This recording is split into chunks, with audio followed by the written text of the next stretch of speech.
Before we get started, I have a quick favor. I've been self-funding the Finding Genius podcast for 5 years now. I've done over 3,000 episodes. And as you can see on YouTube, we're up over 1 million views on the channel, which is fantastic. The next thing I really want to push on is to get up to 10,000 subscribers. Because once we do, we'll be able to put a donate button and we'll be able to solicit donations to help keep the podcast running and to also get the Finding Genius Foundation moving along. We have a big project studying anxiety, depression, and PTSD and working on a product to help people overcome these problems because I've seen them explode recently after the last 2 years of the whole virus situation. So if you would, please subscribe to the podcast. That would help us tremendously. Give us a thumbs up and check in the description for Buy Me a Coffee. It's about $5. If you could buy me a coffee, I'd really appreciate it. It would help keep the channel going, and I love coffee. Thank you.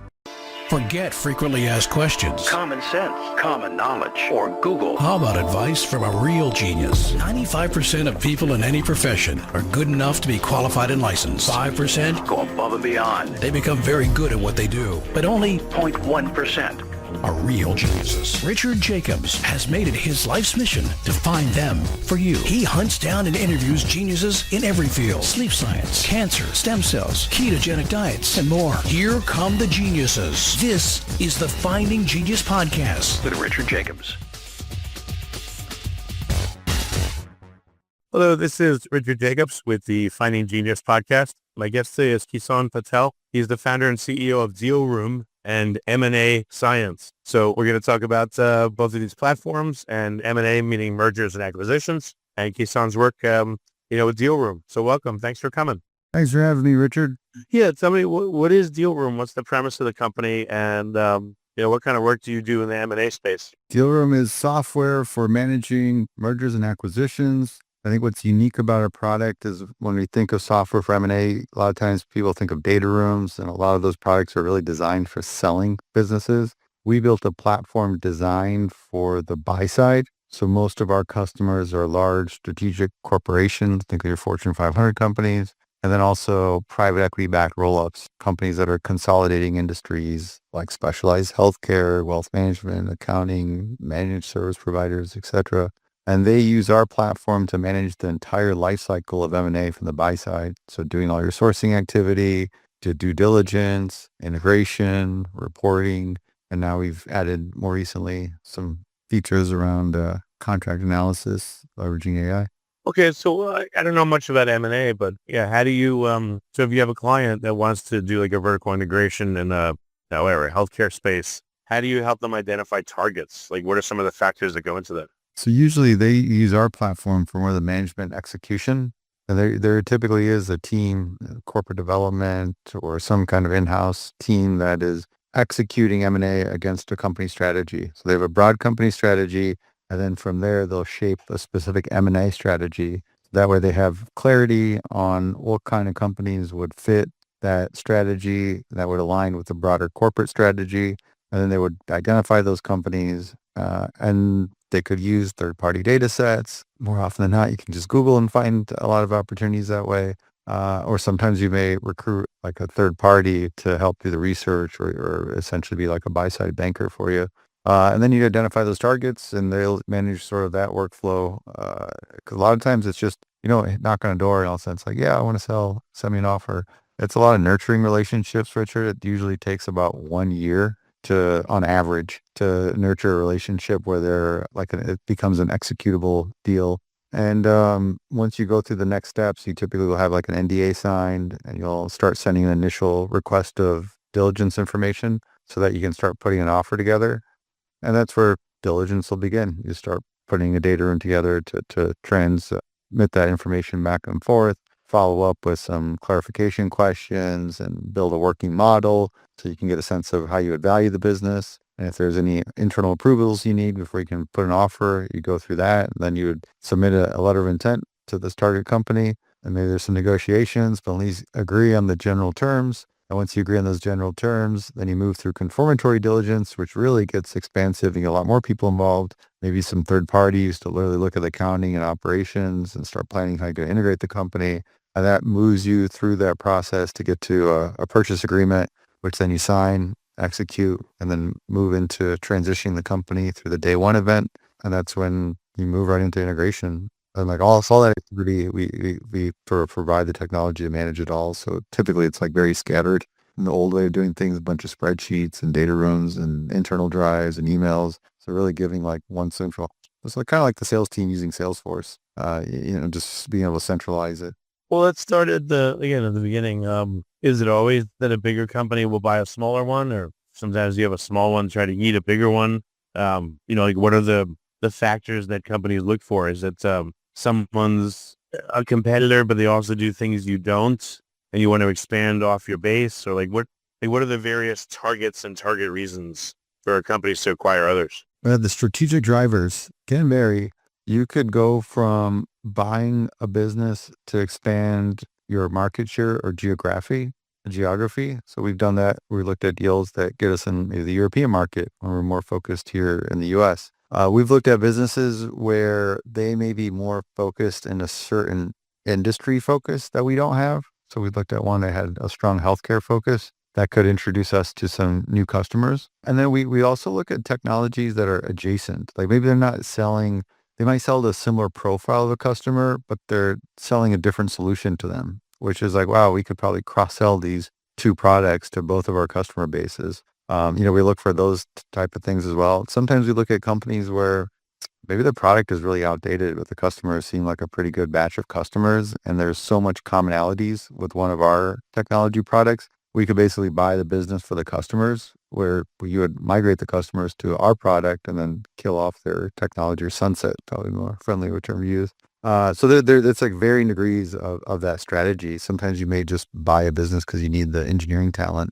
So you can do like an acqui-hire. Those are just some examples of where the strategic driver would push you to make an acquisition that really varies. You could be a large company. I love looking at Amazon. Amazon does everything. They'll buy like standalone platforms, like when they acquired Twitter.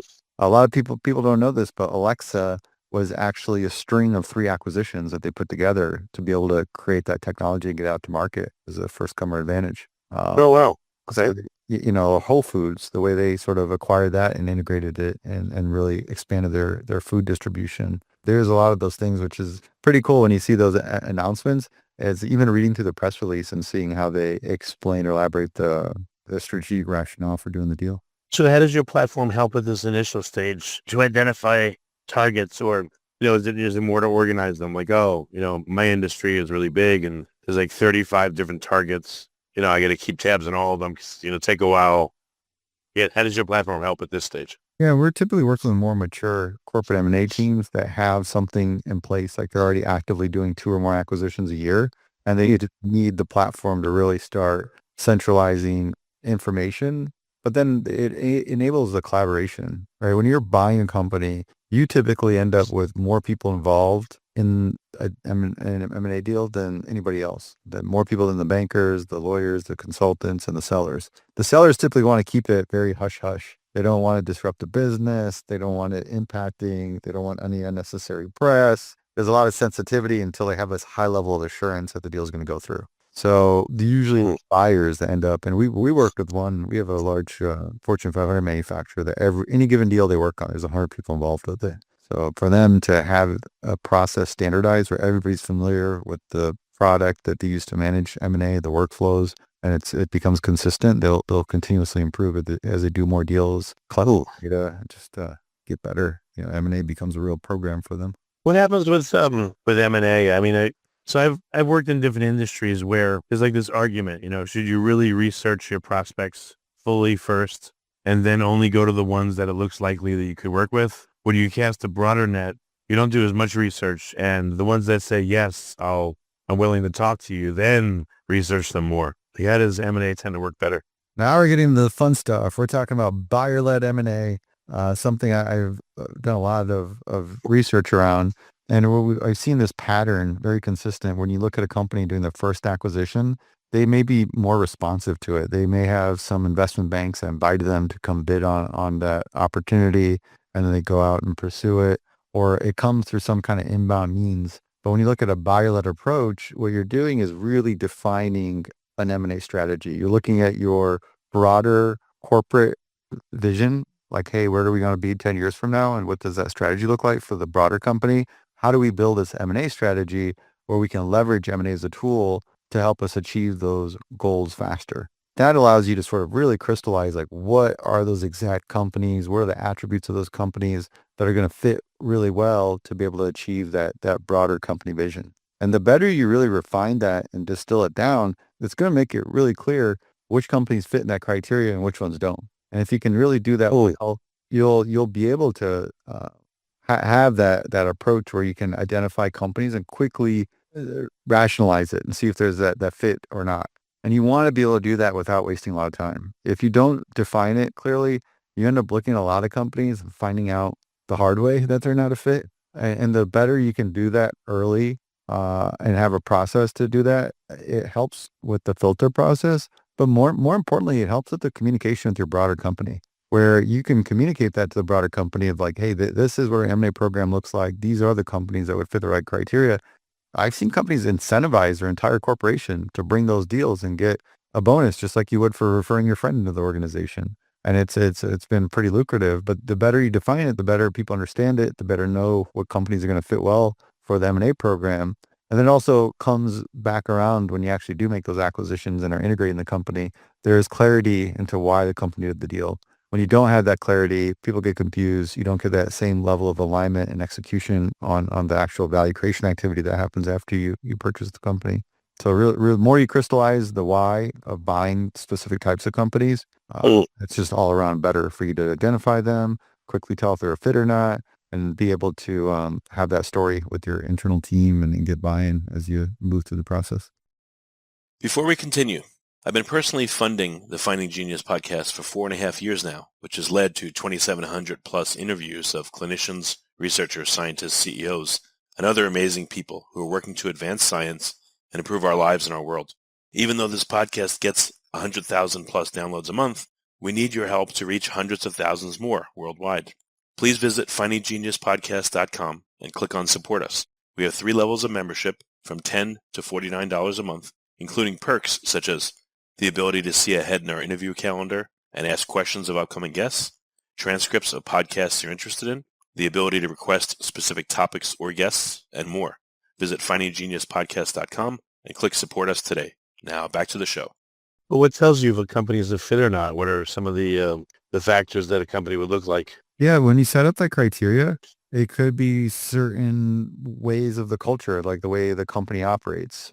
You may operate in a very like bottoms up, collaborative culture, like a typical tech startup, and you may identify companies more traditional, top-down management. We've seen a company like that where it's completely different management style, and that's going to be a big challenge to integrate it. So if that culture, especially if you're buying a very people-oriented business, you're probably going to emphasize more of that, like a consulting practice, right? Very people-oriented. You're going to put big emphasis on making sure there's a strong culture fit. If you look at buying a technical capability and you really want to make sure it fits into your tech stack, we're a big Python shop and we'll primarily prioritize products that are built around Python. Like we know how they work. We know how to integrate them into our tech stack. If we come across something that's PHP or Java, that's going to be tough. We might look at that and say, hey, this isn't really going to be a fit. Like we know that. We've already made that part of our criteria, so we're going to eliminate that and not waste our time. Those are some examples. It could be some financial metrics. You could have certain size of companies that you fit well. Like we're a pretty small company, so we're obviously not trying too hard to go put our deal at risk and go after companies that are deals too big. There might be certain revenue target that you find well, or profitability. As some of the companies, if you have like a strong balance sheet, a lot of cash, profitability may not be the biggest factor. But if you're a smaller company and profitability is something that's important because that's a big part of you staying EBITDA positive and achieving those metrics, you may focus more on those profitable companies, or maybe the way you're financing it and planning to leverage credit. Again, you may be focused on those companies where you can show like a strong profitability. So those are just a variety of different examples that could frame your criteria for deciding if companies are a fit or not. No one fit all answer. Very much it depends. Yeah, how do you know that you can make an outsized impact on the company's bottom line? Is it, I guess, people would default to like, oh, they just fire everybody and downsize, and strip a company of, of its equity or assets or money. But I'm sure that's not normally the case. If this is done right, what does that entail? Like, what do you look for in an opportunity, for instance?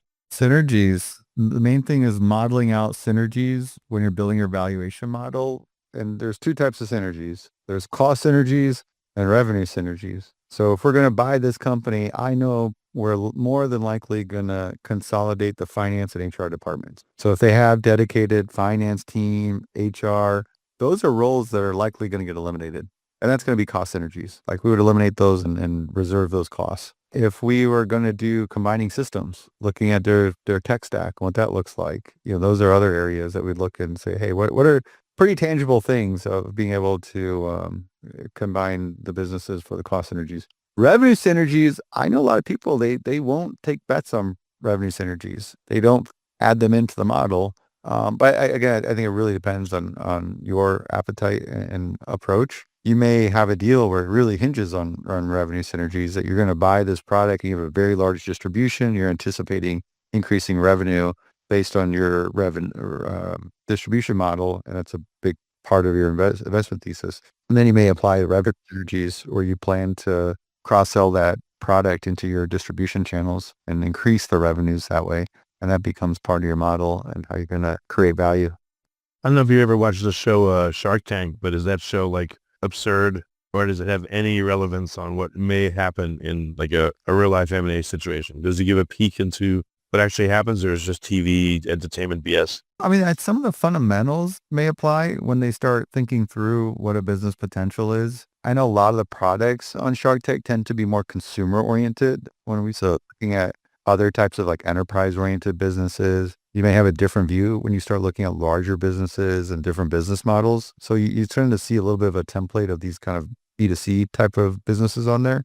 Some of the fundamentals do apply. There is a nature of entertainment and the way they sort of compete and kind of get the live interaction there, which you don't typically see in a real world M&A deal.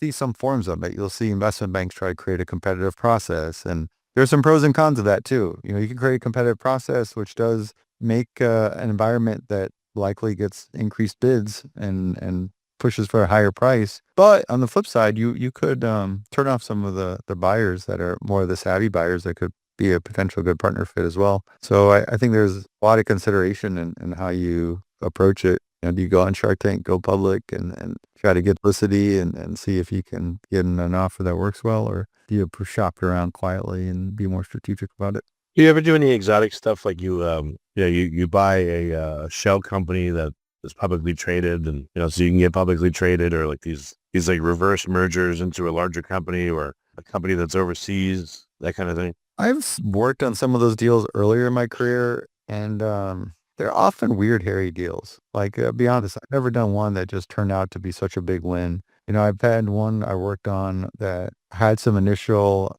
traction or results, but then over time it really diminished and ended up being a big value loss. So yeah, and there's, again, I think it really depends on what you're trying to do. It's like, what is the nature of going to public? Is it just going to public just to, be public? Is it real? Like, I think that when you do it more organically, you have a clean slate to do it versus picking up a shell and sort of working with the entity that might not have the clearest history. Okay. So I do think it depends what you're doing. I think there's a lot of just consideration of what are you trying to do actually? Like, are you trying to raise capital? There's like efficiency about raising the capital. And I think you want to exercise like what all those options are. Yes, maybe if it's like a high risk type of thing and you're having trouble getting traditional investors and just general folks through the private channels engaged, then maybe it makes sense to do those more of a creative way to get public. But more times than not, there's a lot of options. You really got to do the legwork, and you can find. I've seen organizations use a lot of these like EB-5 foreign investment visas. They're raising hundreds of millions of dollars of folks that just want to drop $1 million to get the green card. And it ends up being a much cleaner, minority stake investments. There's a traditional IPO method, but again, it's expensive to be public. It's a lot of reporting overhead. A lot of private equity that continues to expand. I mean, I think there's over 7,000 private equity firms in the U.S., all shapes and sizes that you can look to work with as well. And then just the ecosystem of individuals and family offices, it's also really large. So I think that's like a big consideration is, what type of capital do you want? Is it more of, we got an investment thesis that we're going to execute, and in 5 years, we're going to realize the value from it? Maybe those private equity plays would be good. Is it longer term than that? Is there certain things around control that you're really looking for and they want to exercise? Maybe there's more of a hedge fund or one of these evergreen funds that you may want to look into. So I think there's a lot of those things to consider about what is the goal in terms of overall that defines the capital requirements. So you kind of know, is it short-term, long-term, and then being mindful of the cost of capital. Because you can get some quick, easy access capital, like private credit's the hot market right now. But sure, it'd be expensive. We're looking at one opportunity now where the credit's going to be about 16% interest only for a 4-year term. So it gets expensive. And then you start weighing that out. Does it make sense to raise equity or a capital source? And then the cost of that as well. Or you control some board seats, things like that.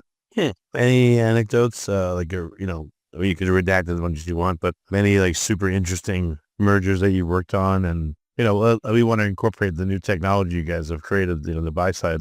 Again, any story where it really sped up the process, or it revealed, some killer that would have, had you gone forth with the deal, would have ruined everything, but this saved you. What has this software product done for you specifically? I think the cool things I've seen is the scale. Or we've had a company do over 35 billion of transactions, and they did multiple $10+ billion deals on the platform, all the way down to small little $10 million deal.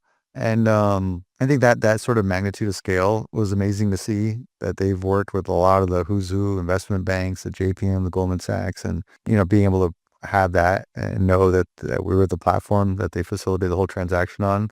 We had another that does close to 300 acquisitions a year as a roll-up across 11 different countries. And that was another one, again, just like the sheer feet and scale. So, and it's hard to tell, hey, you sort of know that there's millions of dollars of savings when you can drive the efficiency. Because when these companies are dropping billions of dollars and have hundreds of people involved, and they're driving that, 2x more efficient in terms of how they operate, instead of emailing an Excel tracker, every 4 or 5 days back and forth, they're going back and forth in real time and moving through the process much faster. How do you quantify that? It is definitely there. The value is very significant because they wouldn't keep coming back and really standardize around the technology. But those are some of the big ones. I think what's to come in this coming year, even where we've seen AI, we're starting to see some of the early applications. Industry, the finance moves a lot slower than other industries, but you're starting to see that trust factor getting adopted a lot faster than I expected. And I think you're going to really see some interesting use cases where a lot of the due diligence lift can be done with software and AI,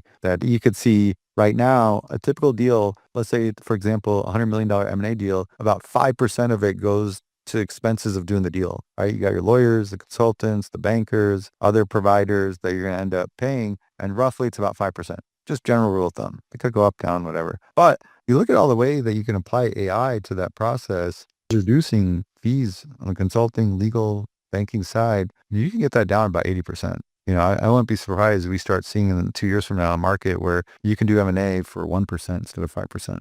Oh, wow. What are they doing? What is it streamlining? How is it helping? Contract analysis is the first primary I see. When you look at every organization, it is comprised of employment contracts, customer contracts, vendor contracts, a lot of devils in the details. You want to find what kind of terms are they obligated to. For example, one of the first things I want to know is, of the customer contracts, which ones have change of control provision? I've found out, surprisingly, on a deal that every single contract this organization had a change of control provision, which means when I acquire this business, all those customers have the right to terminate the contract. So now that was a huge risk to mitigate, that, hey, we can't do this deal unless there's some way that we're going to get a guarantee these customers are going to renew their contract, because we really don't have secure value. And the value is these multi-contracts that you have secured. Or do we need to structure more of a stock sale instead of an asset sale? There's certain consent that you got to provide based on the contracts. And, just understanding that if we plan to eliminate some of these key vendors, what does expiration or renewal terms look like for those vendors? Usually you pay a lawyer quite a bit. Lawyer billable hours, even at the junior level, is still pretty significant. And you look at the amount of work that goes into reviewing contracts, typically hundreds of hours. So you see a lot of savings just in that one initial use case that is actually expanding quite rapidly right now. Well, I would think there'd be the 80-20 rule would definitely be in place with contracts. If you have 1,000 contracts, employment contracts, they have to be evaluated. It sounds like it would be pretty easy for an AI to go through, and let's say 95% of them have all the same clauses. You identify a few that have these unusual clauses. And then you could like focus in on those and say, all right, should we renegotiate with these folks? Are these okay going forward? That kind of thing. So I could see how it would be useful in that way. Is that how it's used, or is it different? Exactly. It's really cutting that down because you usually do a manual pop in a document, hit Control S, start looking for key terms, copy, paste it into Excel so you can compare the terms. But now the AI can completely automatically do that. You can put it on a spreadsheet for you to put an export into Excel and do your comparison there. And it'll also give you a summary that summarizes what those key differences are in those terms. Okay. Any other uses of AI that you're seeing maybe that weren't expected at first, that are maybe just coming onto your radar? Maybe not in use yet. I don't know if they're proprietary then, but There's some where we're starting to get to the financial part. I'm looking forward to that. You have to format this data on a spreadsheet just right for AI to really read it well. And I've done some tests where you're able to use AI to identify anomalies that are really helpful. I did one exercise of just analyzing customer contracts, and the AI is able to identify all the contracts where the revenue is reducing. And it's kind of pointing out like, hey, these are reducing contracts. Are they churn risk? Are they how are they renegotiated for reduction? That was really helpful. Out of 700, it really picked out the risk contracts. So that's that area. I think what we're finding in our test right now that we're developing is just the process itself. In M&A, you use a lot of templates. You use a lot of templates for different parts of diligence and even integration planning. But if you leverage AI and provide it context of like a comparison nature, let me help the AI understand what our organization does and looks like and the company that we're acquiring, what they do and what they look like. The AI can actually guide you through the diligence process much better than any off-the-shelf template. Or you could provide an off-the-shelf template and it'll customize it for you really well. So we're finding a lot of opportunities to start using AI to shape the M&A process itself. And then what we start seeing later this year is the opportunity to start merging those together, that you have AI on the process flow, but then AI extracting documents. Now can you start automating answering diligence requests? Can you start clustering data together so they can really do some deep diligence, knowing that you can harvest all the related information together, and you automate integration planning based on the diligence information you're receiving. A lot of cool stuff when you start really bridging the process and the documents together. is there any like forensic financial analysis modules, that may be used in other circumstances, like adversarial ones, but could you bring those into play, when you're considering an acquisition? Would that help at all? Now you can like build templates. I'm not familiar with a lot of the specialized forensic tools out there, but you could definitely, if you have a process or approach, like now you can really automate things. You can train AI to do those as like basically like that whole trend around AI agents. You can sort of train it to do those tasks, and it can start, retrieving information or organizing it in a way for you to, get early glimpse into where risks are. Okay. Yeah, no, that's really interesting. So what other, like, what features of your platform are the most commonly used or, most well received by businesses? There's a lot of fundamentals, right? When you look at just how you manage projects in general, you usually got your data somewhere, you want to make sure it's secured, and then you have a to-do list. Pretty fundamental. So those things are there. I'd say what makes our product very special is we do a really good job of building continuity between your due diligence and integration. Right. And if you're new to M&A, due diligence is your study of a business where you're going through researching and trying to minimize risks. You want to know of all the things that could go wrong, any surprises, maybe there's some financials misrepresented, maybe there's key people that are probably going to leave the company after you announce it. You want to identify so you can mitigate the risk or build a plan to mitigate the risk or just accept the risk, or maybe you have to renegotiate some of the terms of the agreement. That's your primary thing that everybody focuses on. What often gets left behind is how do we actually integrate this company? Like we made all this plan to realize value, because these synergy models, we have all these things that we anticipate on doing, like integrating their technology into our platform or cross-selling our products with our sales team, and that often gets left off of how do you actually execute it. And our product does a really good job of allowing you to have a work stream to do your diligence effectively, but also build a parallel work stream to do your integration planning. So the same team that's doing diligence, uncovering the risks and logging in those findings can also update the integration plan, which integration is ultimately maximize value. So after close, you have the integration plans very comprehensive. It's socialized with the target company. Everybody's on the same page, and we can go about and really be confident in executing it and making sure the deal is successful. That's the one thing, Richard, we do better than anybody else. Yeah, no, that's really cool. I don't know. Are your tools revealing anything that you that tells you, wow, like how did we even do this before without this tool? Is there anything new that you're seeing either in the financials or, other correlations that the AI is finding that you guys never found before that's like surprising to you? Well, I think that's like what's to come. There's definitely speed is what the first thing you notice is like you're able to learn the diligence, right? You're learning about a company. You're able to learn a lot more about a company a lot faster because the one thing AI does extremely well is structured, unstructured data. Usually happens in M&A deal. You get tons of unstructured data, but the AI can allow you to really structure and go through it and learn this key information quickly. I use the examples of anomalies that the AI can help you identify. I think that's just going to continue. Like you'll be able to leverage it to start identifying those early and start getting to that point where it's starting to do more human-like diligence. Those are the big things that I think it's really evolving as these models get better and more accurate. Okay. Yeah. I mean, so who would be a candidate to be able to work with you? What size business do they need to be? Like how much revenue, how many employees, et cetera? Like who's your target and who's not? I would say it's companies that are programmatic about M&A. Like it's part of their strategy. They're usually doing 2 or more acquisitions a year. Tends to be our customer, and we have all shapes and sizes. We have them buying small little companies to very large companies. But when they do that, they should have a platform to build a real program that's repeatable. Okay. All right. Very good. And how do people get in touch, if they want to use the model and talk to you about it? What's the best way? I mean, DealRoom.net, that's our home for the software platform. We also have a podcast called M&A Science, which if anybody wants to completely geek out about M&A, we do a lot of interviews with corporate M&A practitioners. That's cool. Okay. Well, very good. Well, Kison, thank you so much for coming on the podcast and talking about the platform. And again, M&A is like an invisible world, I would think, to most people. But, thanks for shedding light on it. And my pleasure, Richard. Enjoy the conversation. If you like this podcast, please click the link in the description to subscribe and review us on iTunes. You've been listening to the Finding Genius podcast with Richard Jacobs.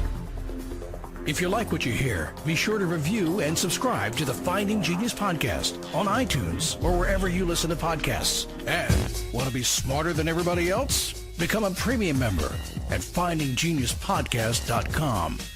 This podcast is for information only. No advice of any kind is being given. Any action you take or don't take as a result of listening is your sole responsibility. Consult professionals when advice is needed.